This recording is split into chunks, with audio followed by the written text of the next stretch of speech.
yan, di ba? Ngayon, ngayon naman, imagine niyo na tumanda na yung batang yan, yung katabi nyo. Mga teenager siguro. Eventually, madidiscover niya yung video games.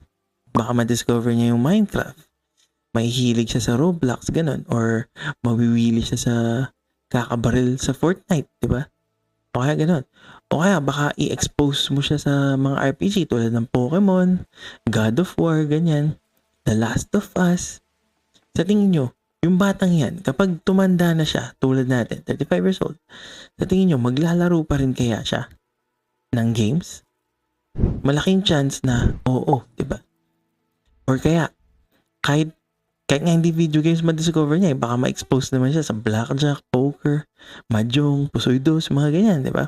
Basically, mga sugal, mga pang matatanda. Ang point lang dito is, sa lahat ng age group, sa bawat generation, meron at merong susulpot na lalaruin ang mga tao.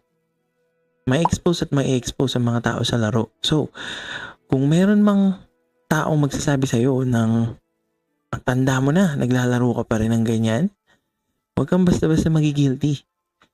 Kasi for sure, kahit yung matandang yan, na tao na yan, naglalaro din yan. Hindi nga lang siguro video games.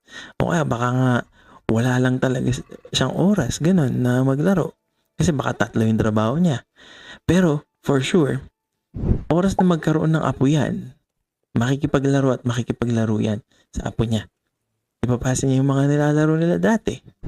Baka patentero, ganun. O kaya, baka chess grandmaster pala yung lolo mo.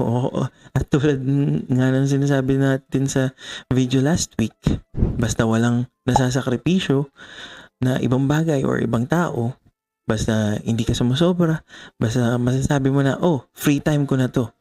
1 or 2 hours sa isang araw, siguro.